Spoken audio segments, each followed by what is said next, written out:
ลูกขวายปลาเฮือลูกหลานเป็นหนี้เป็นค่าเนอตื่นมาเหียเนอลุกมาเหียเนอลุกเนอลุกเนอลุกลุกลุกลุกตื่นตื่นตื่นตื่นตื่นตื่นได้แล้วลุกได้แล้วญาติโยมท่านทั้งหลายลุกเจ้าตื่นตัวเจ้าบัวกาบหันเยื่องนาพังพร้อมลุกขวายบอตันหนตางกีดกอมก้าตัวบอต้อมปุ่นอายจุงเก่งเข้าไว้อย่าไปเฮือขวายต่อหน้าสบายจำไว้เน้อเจ้าจำไว้เน้อเจ้าอรุณสวัสดิ์ธรรมสวัสดีมาพบกันแล้วก็บ่เฮอได้ขาดแคลวเสียเวลานำเสนอสาระธรรมะวันนี้จะเฮอหัวข้อธรรมะว่าโลกนี้บ่มีสิ่งบังเอิญโลกนี้บ่มีสิ่งบังเอิญโลกบ่ใจลูกเต๋าบ่จำเป็นที่จะต้องเอามาเขย่าเพื่อจะเสี่ยงทายโดยการคาดเดาแล้วหวังว่ามันจะถูกตรงหมดด้วยความบังเอิญแต่โลกนี้มีแต่กฎอยู่ในตัวเป็นเหตุเป็นปัจจัยเชื่อมโยงนำไปปรากฏให้เกิดขึ้นสิ่งต่างๆคนที่ใครประสบความสำเร็จแต่บ่ยอมศึกษาบ่ยอมลงมือทำบ่ยอมห้ำเฮียนบ่ยอมสร้างเหตุปัจจัยหรือคนที่อยากร่ำรวยมีความมั่งคั่งเพื่อเป็นเศรษฐีแต่มีความเกียจคร้านบ่ยอมลงทุนทำธุรกิจการงานบ่ลงมือทำอะไรยังสักอย่างเอาแต่คิดแต่หวังสร้างภาพว่าความสำเร็จจะเข้ามาจะหล่นเข้ามาเพราะเจอว่าบ่เดียวความคิดนี้จะดึงดูดความสำเร็จมาให้ตัวเองอย่างนี่ญาติโยมทั้งหลายจะบัดต่างอันอย่างกับคนที่อยากถูกหวยแต่บ่ยอมลงทุนซื้ออย่าไปหวังเลยว่าบังเอิญหวยรางวัลที่หนึ่งหรือความสำเร็จนั้นมันจะถูกสายลมปัดปิวมาฮื้อพุทธศาสนาสอนให้เชื่อเรื่องเหตุเรื่องผลเชื่อมั่นเชื่อศรัทธา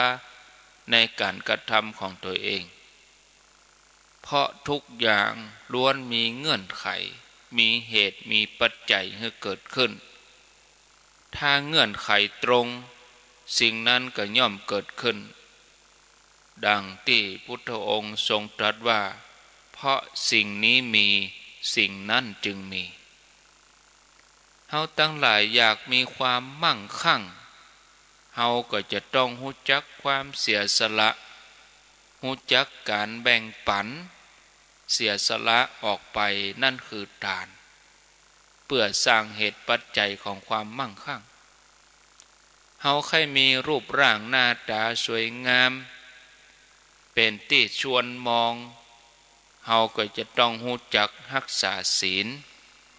มีเจตนาที่เป็นกุศลเฮาก็ปักธงไว้ที่การกระทำของเฮาการแสดงออกมาแต่พฤติกรรมที่ดีๆคือการบ่เบียดเบียนตัวเองบ่เบียดเบียนผู้อื่นเพื่อสร้างเหตุปัจจัยในการที่จะทำให้เฮามีรูปร่างหน้าตาที่ดีสมส่วนสวยงามเฮาให้มีความสุขความสงบร่มเย็น ใครเป็นผู้ฮู้มีภูมิปัญญาเป็นอัจฉริยะเราจะต้องมาภาวนาต้องทำสมาธิเจริญภาวนาทำอย่างต่อเนื่องทำอย่างมีความฮักทำอย่างมีความสุขจากการปฏิบัติแล้วก็มันศึกษาหาความรู้อย่างสม่ำเสมอเพื่อสร้างเหตุปัจจัยให้กับตัวเองได้เกิดภูมิปัญญาตึงมดตึงมวลเหล่านี้ญาติโยมเป็นสิ่งที่เกิดขึ้นมาตามเหตุตามปัจจัยที่เราได้สร้างมันเป็นกฎเป็นกุญแจเป็นเงื่อนไขของการเกิดขึ้นสำหรับกุสิ่งกุอย่างบอกว่าจะเป็นเรื่องของความสำเร็จเรื่องของความมั่งคั่งเรื่องอันยังก็ตามนักปราชญ์เปิ้นก็เลยบอกว่าโลกนี้บ่มีสิ่งบังเอิญการที่คนสองคนได้มาปะกันได้ใจชีวิตอยู่ร่วมกันอันนั้นเพราะถึงสองนั้นเกิดสร้างเหตุสร้างปัจจัยให้ได้ปะได้พบกันเกิดเลยเนี่ยให้ได้มาอยู่ร่วมกันเหมือนอย่างกรรมโบราณคนบะเก่าเปิ้นว่าทำบุญร่วมญาติตักบาตรร่วมขันอันอย่างทำนองนี้ในทางกลับกันถ้าบ่ได้สร้างเหตุสร้างปัจจัยให้มาเป็นเงื่อนไขในการอยู่ร่วมกันมาก่อนต่อให้พลิกแผ่นดินตุยเสาะหาหรือพยายามเท่าใดที่จะค้นหาภัยก็ตามมาอยู่ร่วมชีวิตก็เหมือนกับการฝันเมื่อวันได้กับฝันแต่บ่อาจจะเป็นจริงขึ้นมาเพราะบ่มีเหตุปัจจัยบ่มีเงื่อนไขของการได้อยู่ร่วมกันมาเป็นกู้บุญอย่างที่มีพุทธดำรัสพระองค์ได้ตรัสไว้ว่าเพราะสิ่งนี้ดับสิ่งนั้นจึงดับก็คือศูนย์คือบ่มีเกิดขึ้นเพราะเหตุปัจจัยบ่มีสิ่งต่างๆก็เลยบ่อาจเกิดขึ้นอันนี้คือกฎแห่งการอิงอาศัยกันภาษาธรรมเปิ้นฮ้องว่าปฏิจจสมุปบาทญาติโยมก็มีอธิบายมีนิทานยกขึ้นมาเป็นส่วนประกอบว่าตอนหนึ่งมีหลวงปู่ตนหนึ่งถามลูกศิษย์ขณะที่กำลังยกแก้วชาน้ำดื่มขึ้นมาหลวงปู่ก็ถามลูกศิษย์ที่ยกแก้วชามาว่าเวลาดื่มชาหันก้อนเมฆก่อที่จริงนั่นนี่ญาติโยมถ้าว่าลองกึดตามกรรมหลวงปู่ไปเรื่อยๆแล้วจะรู้ว่ามันยังมีอย่างอื่นอย่างอื่นที่ลึกซึ้งกว่าก้อนเมฆในแก้วชาเรื่องราวเริ่มต้นขึ้นที่ดอยม่อนหนึ่งทางภาคเหนือฝนก็ตกลงมาบนไร่ชาที่ยอดเขาทำให้ต้นชาในชุ่มฉ่ำเพราะได้น้ำฝนในเวลาเมื่อคืนซึ่งเป็นระบบนิเวศที่เกื้อกูลกันเกื้อหนุนกันโดยธรรมชาติเมฆฝนดินดำน้ำชุ่มต้นไม้เจริญเติบโตแล้วก็มีออกซิเจนผู้คนก็ได้สูดอากาศบริสุทธิ์บอกกองเมื่อเจ้าฝนที่ตกเมื่อคืนก็หยุดตกคนงานไร่ชาก็แบกตะกร้าใส่หลังออกมาเก็บยอดชาอ่อนๆตั้งแต่เจ้าตรู่เพื่อนำไปที่โฮงเพาะบ่มที่โฮงชาเมื่อเก็บใบชาเสร็จแล้วพ่อก้าคนกลางก็มาหับใบชาเข้าโรงงานเมื่อบ่มเสร็จคนงานแถมชุดหนึ่งก็บรรจุชาใส่กล่อง แล้วคนขับรถก็นำชาที่บรรจุใส่กล่องไปส่งตามร้านค้าในเมืองตามห้างตามกาดจากนั้นพระตนหนึ่งก็ไปซื้อชาที่เป็นกล่องเพื่อจะนำมาไว้สำหรับการต้อนรับแขกมาเยือนเมื่อมาถึงวัดท่านก็จัดแจงต้มชาชงชาแล้วก็นึกถึงว่าน้ำนี้เดินทางมาจากแม่น้ำก่อนจะมาให้เฮาดื่มแล้วก่อนที่จะอยู่ในแม่น้ำก็ต้องเป็นฝนเป็นน้ำฝนก่อนเป็นน้ำฝนก็ต้องเป็นก้อนเมฆแต่ก้อนเมฆก็มีการเดินทางก่อนที่จะกลายเป็นน้ำเข้ามาในแก้วชานี่ฉะนั้นทุกครั้งที่ดื่มชาหากพิจารณาอย่างลึกซึ้งเฮาก็จะหันก้อนเมฆทุกครั้งทันใดนั้นความลึกซึ้งในการดื่มชาในการดื่มด่ำในการที่จะหันก้อนเมฆในแก้วชาที่เชื่อมโยงเหตุปัจจัยต่างๆเข้าด้วยกันท่านก็ต้องยุติลงเมื่อมีอาจารย์ชาวตะวันตกคนหนึ่งเข้ามาขอพบเขาสนใจใคร่หู้ในหลักธรรมเกี่ยวกับเรื่องปฏิจจสมุปบาทแต่ถ้าว่าในหัวข้อของเขานี่อัดแน่นไปด้วยทฤษฎีแบบตะวันตกนี่คือการสนทนากลายเป็นสงครามแห่งความโต้แย้งอาจารย์ชาวตะวันตกได้อ้างเหตุผลที่ตัวเองหู้ต่างๆนานาสารพัดในที่สุดพระอาจารย์หลวงปู่ก็กึดได้ก็เลยคว้ากาน้ำชามารินใส่ถ้วยท่านก็รินชาไปเรื่อยๆแม้ว่าน้ำชาจะล้นเต็มออกมานอกถ้วยก็ยังบ่ยอมหยุดอาจารย์ชาวตะวันตกหันแล้วก็ทนบ่ไหวก็เลยตักขึ้นว่าเดี๋ยว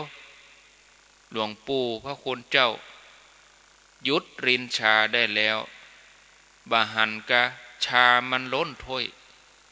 หลวงปู่ก็เงยหน้าขึ้นมาซบตาอาจารย์ชาวตะวันตกพร้อมกับเอ่ยขึ้นมาด้วยรอยยิ้มว่าตัวท่านเองก็เหมือนเดียวกันในหัวของท่านเต็มไปด้วยทฤษฎีวิชาการแบบนี้อาตมาคงจะเอาหลักธรรมของพระพุทธเจ้าฮื้อบ่ได้ญาติโยมท่านทั้งหลายพระพุทธเจ้านี่เปิ้นบ่ได้มุ่งเน้นที่การศึกษาหลักธรรมเพียงอย่างเดียวโดยที่บ่มีการปฏิบัติบ่มีการใจความเพียรเพราะถึงสองอย่างนี้จะต้องอิงอาศัยกันถึงจะบัน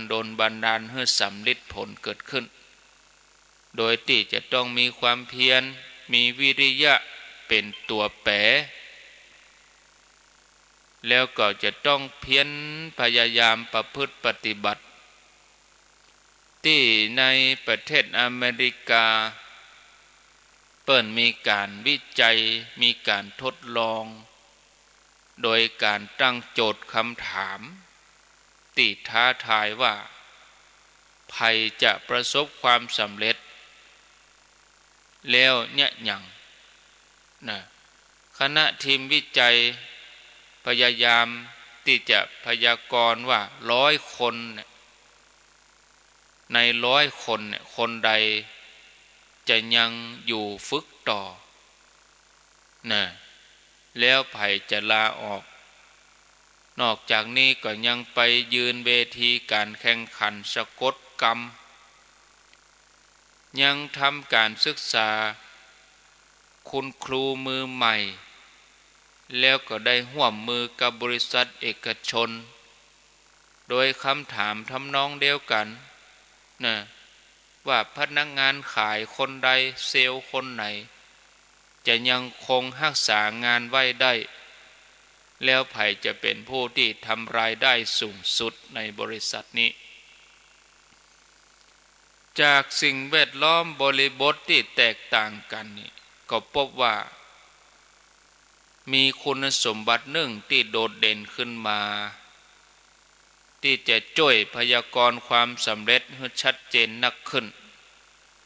ซึ่งมันบ่ใช่ความฉลาดในการที่จะเข้าสังคมบ่ใช่คนที่เป็นรูปร่างหน้าตาดีบ่ใช่ความแข็งแรงของสุขภาพแล้วก็บ่ใช่ IQ แต่มันคือความเพียรมันคือความเพียรโลกนี้บ่มีสิ่งบังเอิญฉะนั้นญาติโยมทั้งหลายถ้าอยากรวยก็จะต้องขยันต้องมั่นเพื่อสร้างเหตุสร้างปัจจัยให้ตรงเหมือนเดียวกันคนที่ใครประสบความสำเร็จอยากมีความมั่งคั่งแต่บ่ใจเอาแต่นั่งงอมืองอเท้าแล้วก็กึดสร้างภาพมโนภาพว่าตัวเองจะมีแหงดึงดูดมาได้แต่สิ่งดีๆและมันจะสำเร็จได้อย่างไรหนทางที่ถูกต้องก็ให้หันมาใจตามหลักของพุทธศาสนาที่พระองค์ได้ค้นปะนั่นคือกฎแห่งการอิงอาศัยกันโดยการสร้างเหตุสร้างปัจจัยแล้วก็มีเหตุปัจจัยแห่งความสำเร็จนั่นคือการลงมือทำการได้ห่ำเฮียนศึกษาภาษาพระเปิ่นเลยห้องว่าปัญญาแล้วก็ความเพียรศรัทธาญาติโยมท่านทั้งหลายญาติโยมท่านผู้ฟัง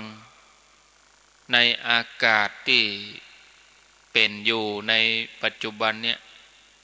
สักเตื้อก็บางวันก็ฝนตกบางวันก็มืด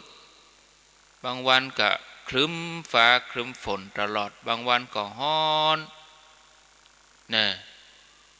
อากาศที่ประกอบด้วยความเย็นความร้อนมีเมฆมีลมมีฝนอันนี้ก็มีคติเชื่อว่าสภาพอากาศหมู่นี้นี่นอกจากจะเกิดขึ้นตามฤดูกาลแล้วก็ยังมีการเกิดขึ้นโดยเทพบันดาลให้เกิดขึ้นมีคติความเชื่อนี่เข้ามาในตำรับตำราของพุทธศาสนาเหมือนกันเปิ่นได้รวบรวมไว้ปรากฏในหมวดหนึ่งที่ห้องว่าหมวดวลาหกสังยุตมีใจความโดยย่อว่าบรรดาเทพทั้งหลายนับเนื่องเข้ามาอยู่ในพวกวลาหกวลาหกก็คือเทพแห่งความหนาวเย็นวลาหกก็คือเทพแห่งความร้อน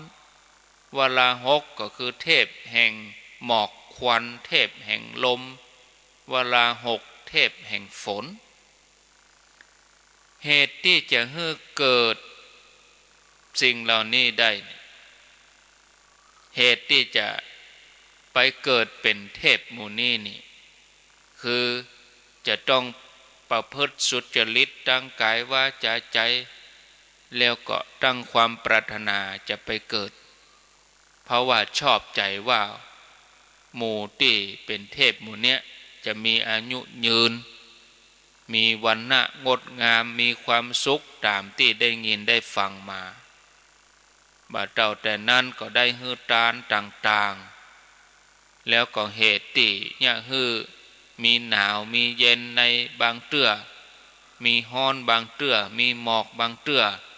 มีลมบางเตื้อมีฝนบางเตื้อก็คือหมู่เทพเหล่านี้เกิดว่าจะได้เฮาถึงมีความยินดีด้วยความยินดีของตัวเพราะความตั้งใจของเทพหมู่นี้ก็มีความหนาวความเย็นขึ้นมาเรื่องราวของวรหกเทพนี้ก็มีเข้าโครงมาจากความเชื่อเก่าแก่ดั้งเดิมแ แต่ได้มาแก้ไขตามคติเทวดาในพุทธศาสนาอย่างเฮาจะหันได้ว่าเทพเหล่านี้เป็นอุปปาติกะกำเนิดอุปปาติกาก็คือพุทธขึ้นมาก็ตัวใหญ่เลยบ่ต้องไปเกิดในครรภ์บ่ต้องเกิดในไข่โอปปาติกะจัดเป็นสุคติภูมิก็เลยเป็นผลของกุศลจะมีนักมีน้อยก็แล้วแต่บางเทพนี่มีอำนาจบันดาลให้เกิดหนาวเกิดเย็นบางเทพมีอำนาจบันดาลให้เกิดร้อนบางเทพมีอำนาจบันดาลให้เกิดเมฆหมอกเกิดลมเกิดฝนเพิ่นก็เลยแบ่งออกตามอำนาจที่บันดาลอยู่5จำพวกเทพองค์หนึ่งมีอำนาจบันดาลได้เพียงอย่างเดียวหรืออาจบันดาลได้หลายอย่างบ่ได้แสดงไว้ชัดวิธีบันดาลก็คือเพียงกึดว่าเหตุใดเฮาพึงยินดีด้วยความยินดีของเฮาถ้าเวลาวลาหกเทพแห่งฝนกึดอย่างอีฝนก็จะตกวลาหกเทพประเภทอื่นก็อย่างเดียวกันถ้ามีความคิดนี้เกิดขึ้นมาก็สิ่งนั้นก็จะเกิดขึ้นความคิดอย่างนี้เปิ้นฮ้องว่าเจโตปนิธิคำว่าเจโตปนิธินี่แปลว่าความตั้งใจมีอำนาจบันดาลให้เกิดผลเกิดขึ้นตามอานุภาพของเทพผู้ตั้งใจในจันอัฏฐกถาเปิ้นได้กล่าวไว้ว่าได้มีวลาหกเทพบุตรองค์หนึ่งไปหาพระเถระขีณาสพตนหนึ่งพระเถระถามใครฮู้ว่าเป็นวลาหกเทพแห่งฝนซึ่งกึดให้ฝนตกก็ได้ก็แสดงความประสงค์จะให้พอฝนตกเทวบุตรก็เตือนพระเถระให้เข้าไปในศาลาเพราะว่าจะเปียกฝนขณะนั้นก็บ่ปรากฏว่าจะมีเมฆมีหมอกอะไรยังบ่มีฟ้าห้องพระเถระก็ล้างเท้าเข้าไปศาลายังบ่ทันได้หมดเตื้อฝนก็ตกโซ่ลงมาทำให้พระเถระเปียกไปเห็นหน่อยมีอธิบายว่าเย็นฮ้อนหมอกลมฝนเกิดขึ้นตามฤดูโดยปกติแต่โดยพิเศษเกิดขึ้นโดยอนุภาพของเทวดาว่าโดยเฉพาะฝนเฉพาะฝนว่าตกโดยเหตุอยู่8อย่างฝนตกโดยเหตุ8อย่างนี้เหตุ8อย่างนี้คืออย่าง1อนุภาพของพญานาค2อนุภาพของพญาครุฑ3อนุภาพของเทพ4การทำสัจจะอธิษฐาน5มีฤดูเป็นสมมุติฐาน6มารบันดล7กำลังฤทธิ์8เมฆฝนบาลัยกันวลาหกเทพแถมท่านนี่ว่าเป็นหมู่เทพที่เอียวในอากาศคำว่าวลาหกในคัมภีร์แถมเล่ม1เปิ้นว่าวลาหกคือสิ่งที่นำหรือว่าสิ่งที่ปาไปนำป่าไปโดยแปลกันส่วนมากวลาหกก็คือเมฆนี่ใจเป็นชื่อรวมของเทพเหล่านั้นเนี่ยหมู่หรือว่ากลุ่มวลาหกนี่น่าจะเป็นเพราะว่าเป็นปรากฏการณ์ในอากาศคติความเชื่อในปัจจุบันนี่บ่เป็นอย่างนี้แต่ก็น่าฟังคติความเชื่อเก่าๆไว้พ่องบางเรื่องอย่างเรื่องฝนที่ปรากฏในบางครั้งบางคราวมันก็แปลกอยู่คล้ายกับมีจินตนาการคล้ายกับมีจิตเจตนาในสังยุตนี้เปิ้นก็ว่าที่มีโดยความคิดของเทพ ในบางครั้งบางคราวบ่ใจเสมอไปหรือโดยปกติซึ่งมีฤดูเป็นสมมุติฐานความแปรปรวนนะหรือว่าความเป็นปกติของดินฟ้าอากาศมีคติแสดงว่าเกี่ยวกับกรรมปัจจุบันของคนเหมือนกันปรากฏในจตุกานิบาตเหมือนกันปรากฏว่าจะได้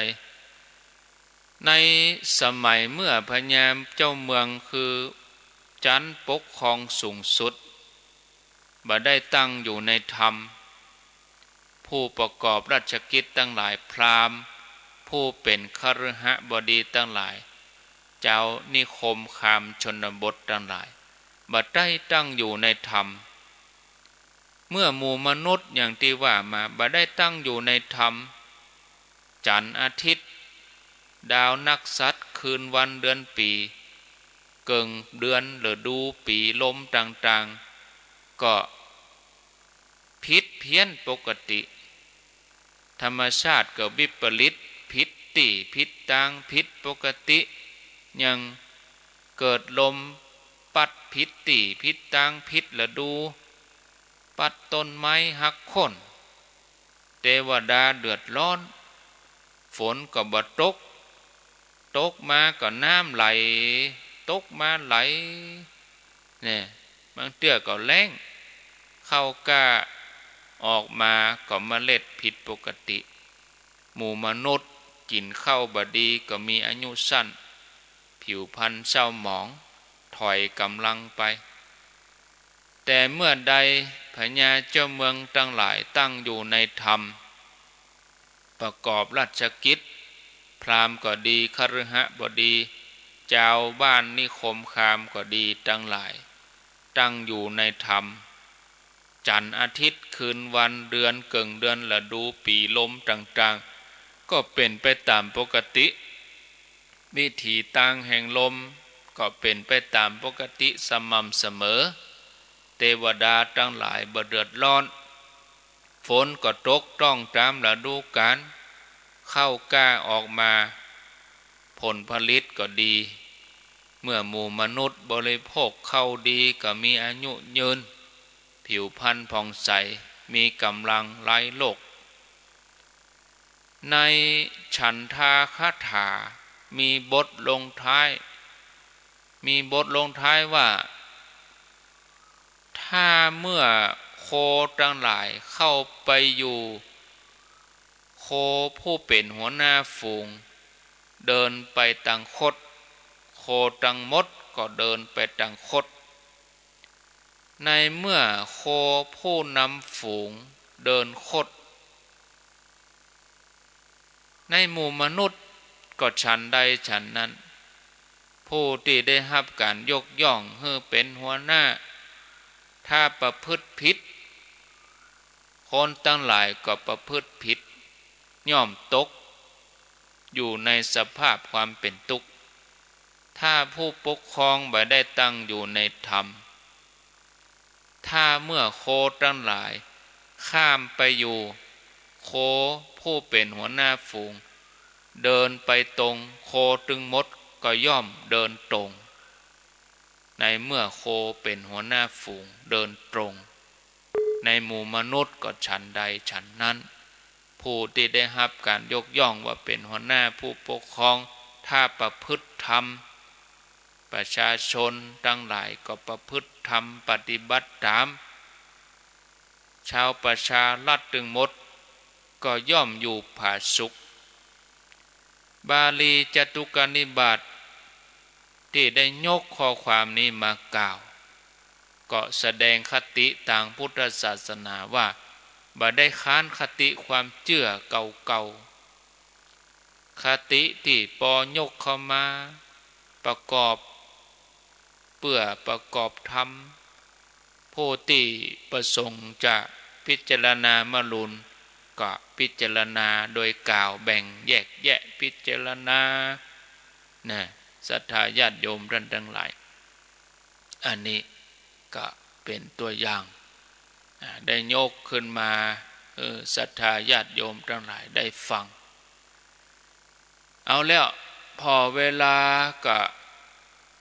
5:41 นาทีละเว้นเหมือนกันเนาะวันนี้ก็อยู่กันถึงแค่6 โมงแล้วกำเดียวก็ฟังท่านมหาสมชาติชาตะปัญโยขอโทษนันทธรรมิโกท่านมหาสมชาตินันทธรรมิโกวัดหนองยาวอำเภอเวียงป่าเป้าก็ส่วนท่านสมชาติที่สุนทรมุนีก็คงจะเดือนหน้าปุ่นก่อนเนาะที่จะถวายเวลาให้ท่านในวันพฤหัสบดีทุกเจ้าเวลา5 ถึง 6 โมงก็ถวายเวลาเริ่มเดือนเมษาเพราะว่าช่วงเดือนมีนานี่ท่านเดินไปเนาะบ่สะดวกเทคโนโลยีกาอย่างกาบางเตียก็ต้องบิณฑบาตต้องอย่างถ้าท่านได้อยู่กับที่นี่ก็ยังแขวนน้อยสะดวกน้อยในการที่จะดำเนินรายการประชาสัมพันธ์ข่าวสารงานบุญวันนี้ก็ระบบเสียงอาจจะบดีเท่าใดนะเพราะว่าลองเปลี่ยนคอมพอเสียงอาจจะเบาเสียงอาจจะบดีก็ว่าอย่างใดหูนะญาติโยมอย่างใดก็แจ้งมากำนอเสียงอาจจะพร่าโซ่ซ่าน้อยเพราะว่าใจคอมตัวน้อยใจโน้ตบุ๊กบ่ได้ใจตัวใหญ่ถ้าหูปัญหาหูสาเหตุนี้อีกวันพวกก็จะได้ใจคอมพิวเตอร์ตัวใหญ่นี่ละลองพอบ่ได้ว่ามันดีก็บ่ดีเสียงดังก็ดีก็เสียงผ้าก็โซ่ซ่าก็อีนะถ้าว่าฟังญาติโยมแล้วก็เสียงมันบ่เหมือนเก่าให้ท่านเปลี่ยนมาลองก็บ่ฮู้เนาะวันที่8 เมษายนขอเชิญชวนญาติโยมทุกคนอันนี้เปิ้นจะปล่อยหลวงตาลอุโบสถที่วัดพระธาตุม่อนจอมพอเน้อญาติโยมก็เชิญชวนไปร่วมกันไผจะไปร่วมตาลร่วมทำบุญก็ขอเจริญพรได้ไปร่วมบุญร่วมกุศลกันที่วัดพระธาตุม่อนจอมพอในวันที่8เมษาขอเชิญชวนพ่อแม่พี่น้องพ่อออกแม่ออกศรัทธาได้ไปร่วมกันเน้องานตาลอุโบสถปล่อยหลวงอาตมาเขาก็จะไปตอนบ่ายเพราะว่าภาคเจ้านี่ประชุมครูบาอาจารย์พระจัดรายการที่วัดดอนจันทร์ประชุมเสร็จฉันเพลแล้วก็ถึงจะไปที่ม่อนจอมพอเวลาประมาณบ่ายโมงญาติโยมจะไปร่วมกันกับครูบาอาจารย์ก็จะนำครูบาอาจารย์นำศรัทธาเอาต้นกันไปปักไปคนต้นเนาะไปร่วมกันก็ขอเชิญชวนเน้อพี่น้องศรัทธาญาติโยมหมู่เฮาเจ้าข้าพ่อแม่ศรัทธาเฮาทั้งหลายไปร่วมบุญร่วมกุศลกันเนาะในวันที่ในวันที่8 เมษายนญาติโยมทุกท่านทุกคนไปร่วมบุญกันตอนบ่ายใครจะไปมาง่ายก็ได้ใครจะไปเลี้ยงลงทานเลี้ยงน้ำเนาะก็อยู่ด้วยกันอาตมานี่ก็จะไปวันที่6ไปกับตุลุงยองหรือว่าท่านชัยวัฒน์จะไปนอนบน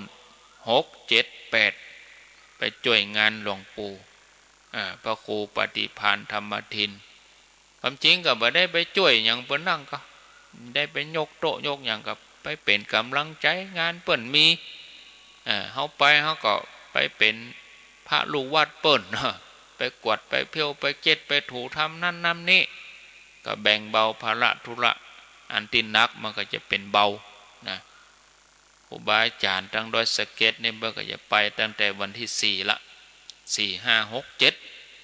อาตมานี่จะไป6 7 8เนาะญาติโยมท่านทั้งหลายก็ไปร่วมกันในวันที่8ที่วัดพระธาตุม่อนจอมพอ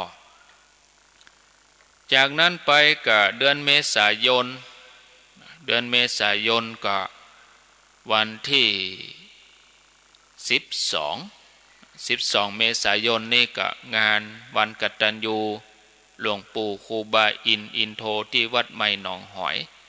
ก็ฝากเชิญชวนญาติโยมทั้งหลายด้วยปีนี้ก็จัดเป็นปีที่10ปลายแล้วก็ญาติโยมเพิ่นจัดกันมาก็10กว่าปีละงานวันกตัญญูหลวงปู่ครูบาอินที่วัดใหม่หนองหอยตำบลสันติสุขอำเภอดอยหลอดจังหวัดเชียงใหม่เนอะวันที่12เมษายนหลังจากนั้นฉันเพลแล้วเมื่อตอนก็ขอเชิญชวนร่วมงานวางศิลาฤกษ์สร้างศาลาการประเรียนที่วัดห้วยโถงน้ำโถงวัดน้ำโถงบ้านน้ำโถงตำบลตราดตุ่มอำเภอป่าซังจังหวัดลำพูนแต่ว่าโดยภูมิประเทศโดยภูมิศาสตร์นี่ก็ติดกับบ้านกลางสองแควโดยรอเขาเนี่ยเป็นชื่อวัดกูขี้เล็กล้างวัดกูขี้เล็กล้างตำบลตราดตุ่มอำเภอป่าซังจังหวัดลำพูน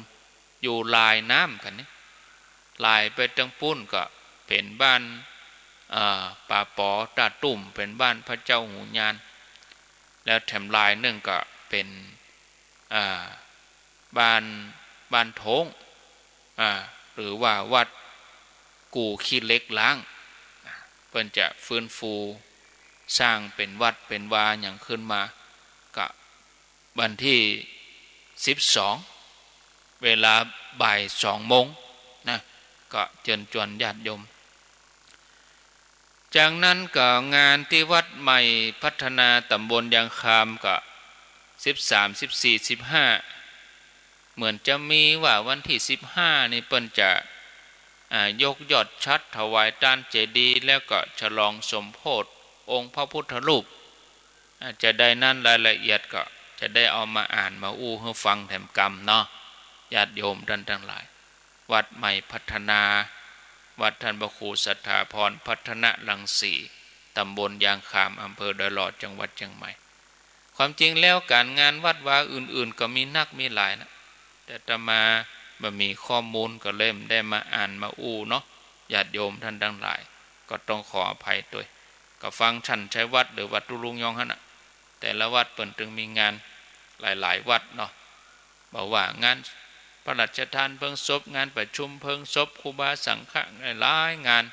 นะเอาละญาติโยมท่านทั้งหลายตอนนี้ไปข้างแถม10 นาทีไผจะอู้จะจ้าก็ขอเจริญพรโทรเข้ามาแจ้งผลการรับฟังสนทนาแลกเปลี่ยนเฮียนหู้อู้จ๋าฟังแล้วเป็นอย่างใดธรรมะมาเจ้านี้เนาะตื่นกันแล้วกะฟังที่ไหนจังใดโทรเข้ามาที่หมายเลข0998366322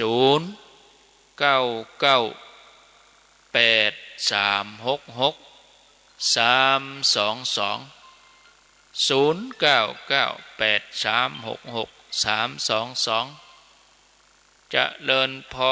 รเจ้าไอ้ตาเจ้าไม่น้อยเด้อแม่น้อย3.5ตักเย็นดีเจ้าไอ้ตาเจ้าสาธุแม่น้อยกาดบันดอน103.50เจริญพรไว้ตาเจ้าท่านพระครูโทรจากดังใด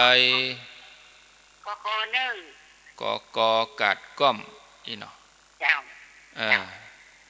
เสียงชัดดีนะเจ้าชัดดีเนาะมันพวกก็จะเป็นอาจารย์ไมตรีวัดพระบาทตากผ้าวันพุธวันศุกร์นะวันศุกร์อุ้ยเนาะเนี่ย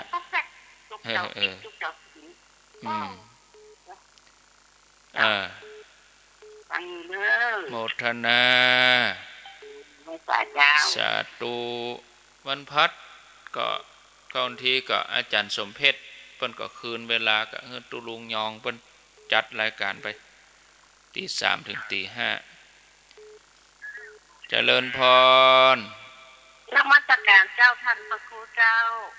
จากที่ไหน จากเมืองที่หลว อ๋ ง อ ลำพูนเจ้า แม่ครูกะ แม่นแล้วเจ้า แม่ครูลาวันเนาะ รับฟังเอ 103.50 อ แดนดินถิ่นล้านนา ชัดเจนดีเจ้า เป็นนาบุญแท้ๆเนาะได้ยินได้ฟังกันไปอยู่เนาะ เจ้าเป็นบุญที่ได้ฟังธรรมทุกวันทุกเจ้าทุกตอนทุกแรงมีความสุขดีเจ้าในรถพระธรรมนี่แหละเจ้า โมทนาเนอสาธุ เจ้าสาธุเจ้า อนุโมทนาเจริญพร แม่ไลกะแม่ไลบ้านสันสายวันนี้มันไม่ค่าบอกแม่วันพุธก่อนว่ามันถึง มันผูกกะวันนี้14 ค่ำ ท่านข้าจ่ายเขามาเดือนวันนี้มันพัด วันพัดใจวันพระเป็นวันพัด เจ้า วันผูกกะวันเดือนดับ ข้าจ่ายยังว่าพิษพี่เนาะ วันนี้วันพัด กับเป็นวันศุกร์ใช่กะ วันผูกวันศุกร์เป็นวันพระ ฟังอยู่เนอะเจ้า โมทนาอาตมาฟังผิดก็ว่าโยมอาตมาอู้ผิดก็ว่าโยมฟังผิดบ่ฮู้เด้ออาตมาว่าวันนี้วันพัดวันผูกเป็นวันศุกร์เป็นวันพระนี่อ่ะวันผูกวันศุกร์เป็นวันพระโยมก็ให้จำว่าเป็นวันพระเนี่ยก็เลยว่านึกว่าวันนี้เป็นวันพระไปใจใหญ่ใจวันนี้เป็นวัน14 ค่ำวันผูกเป็นวันเดือนดับเจริญพร ไว้จ้าครับพระครูครับผม โทรจากดังใด น้องเบี้ยวครับ อ๋อน้องเบลฟัง104 ครับครับเสียงใสอยู่ครับเก็บอยู่ครับ ใจได้อยู่นอ ตอนแรกนี่มันมีเสียงหอนๆแหลมๆเนี่ยมาห้องนี่ครับ หอนแหลมครับ เดี๋ยวนี้ดีแล้วก็ หลังๆมานี่เสียงมันใสดีครับมันใหม่อยู่กะเนาะ ครับไว้จ้าครับผม โมทนาน้องเบลเปิ่นมีความเป็นใหญ่ในเรื่องการฟังนะน้องเบลนี่จักษุไม่ดีโสตะดี0998366322เมื่อฟังถ้าจะไม่ได้ยินวันนี้เพราะว่าถ้า100 ต่อชั่วโมงนี่มันจะดับอย่างตี 4มาตี 5เนี่ยมันจะดับก็คือมันได้ยินนะเมืองฝังเจริญพรจะแก้ไขแห่งกรรมก่อนเจริญพร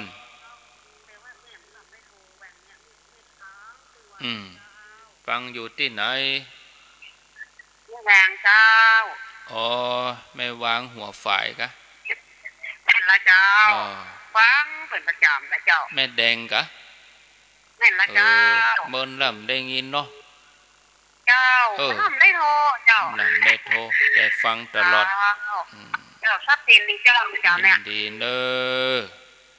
เจ้า ฟังตลอดแต่ไม่ได้โทรกับเป็นยังเจริญพร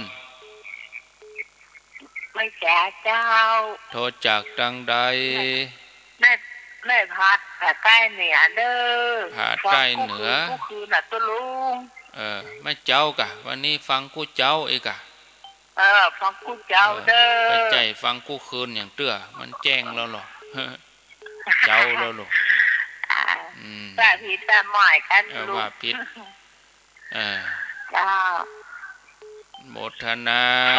ถ้าจะนึกว่ามันมืดอยู่กะมันแจ้งแต่ฟังกูคืนฟังกูเจ้ากะวันนี้มันเจ้าแล้วหรอถ้าเป็นเมื่อคืนเราก็ว่าฟังเมื่อคืนถ้าจะมืดอยู่ก็เลยนึกว่าเป็นเมื่อคืนกะคนเราฟังกูเจ้ากูขำมันเป็นยังเนาะสเตียเปิ้นก็กังโทรมา0998366322เจริญพร เจ้ากลับไปซะเจ้าท่านพระครู โทรจากดังใด ต้องฝ่ายด้วยแดนเจ้า ต้องฝ่ายได้ยินชัดดีเนาะ เจ้าชัดเจนดีเจ้า เสียงบา ตา ฮั ม ม ตลอดเนอะเจ้า เสียงมีโซซาเนาะ บะหมี่เจ้า ใส่ปิ้งอยู่กะ เจ้าชัดเจนดีเจ้า ต้องฝ่ายด้วยแดน เ จ้าติดตามคืนสีขาวตลอดเนอะเจ้าโมทนาเนอสาธุเจ้ากับแม่สาวเจ้าต้องฝ่ายแต่ว่าป้าดุลเพิ่นก็มาเอวหาเพิ่นได้มาเอาพระไปใครจะมาเองถ้าบ่ปะอาตมาก็ถามเนนท่านเนอะเรื่องเหรียญนะเหรียญพระศรีสองเมืองเหรียญแม่นางแก้วถ้ามาบ่ปะตัวอาตมาถ้ากุฏิปิดก็บ่ต้องห้องต้องเอิ้นไปถามเนนบุญนะฝากเนนไว้แล้วเนาะเจริญพรไหว้สาเจ้าจากที่ไหนบัวลอยบ้านซุกก็อำเภอแม่สวยเจ้าฟังเรื่องการนี้เลยเจ้าชัดเจนดีเจ้าสถานีเวียงป่าเป้าเรดิโอเนาะเจ้าดีแล้วก็ฟังอาจารย์กวนเลยเจ้าห้องลูกถึงวันนะเจ้าวันพูกก็ห้องลูกแถมเจ้าถ้าวันใดบ่ได้ฟังก็ง้อมเจ้าสาธุฟังนำธรรมคำสอนอยู่เสมอนะเจ้าเจ้าไว้สาเจ้าอยู่ดีมีสุขอันนี้ตาก็แม่สวยใกล้เวียงป่าเป้าเจริญพรไว้ใจเจ้าโทษจากที่ไหนดวงดีน้ำรัดเจ้าน้ำรัดจำตองวุ่นนะได้ยินทีก็ขึ้นห้วยตองซักนี่ชัดเจนเจ้าชัดเจนเนาะลูกเจ้าเหมือนกันแต่โอ้เจ้ามาก็เปิดวิทยุฟังเนาะฟังว่านเจ้าดีละเนอะบึดก็มาแถมนะอยู่ดีมีสุขบุญกรรมบุญจูพี่น้องน้ำลัดนี่เพิ่นฟังหลายวะเพิ่นว่านะได้โทรบ่ได้เจริญพรฟังถึงวันเจ้าเสียงชัดเจนดีเลยเจ้าอยู่ที่ไหนมีไก่ขันมีนกห้องฮะแม่สวยอำเภอแม่สวยตำบลสีถ้อยเป็นปากยองนะเจ้าโอ้ฟังกันตึงวันก็ม่วนดีน้อเจ้าม่วนอกม่วนใจวันศีลวันนี้ก็เลยงงจะมาก็งงวันพูกเป็นวันศีลเจ้าคู่กันโทรหากันถึงเพื่อนจะได้ว่าวันศีลคู่ปิดกันแล้วจะได้วันลงลืมเนาะหลงวันไปวันพูกก่อนวันศีลวันศุกร์วันนี้บ่ใจวันพูกเป็นวันที่1เนาะโมทนาสาธุหมดเวลาลงไปญาติโยมทั้งหลายอันทีก็จำผิดไปก็นี้14ค่ำอยู่วันพูกก่อนวันศีลแก้ไขแก้ข่าววันนี้บ่ใจวันศีลเตื้อนี่เนาะวันนี้14ค่ำอยู่เอาลาไปก่อนโชคดีมีใจอายุวันโนสุขังปะลัง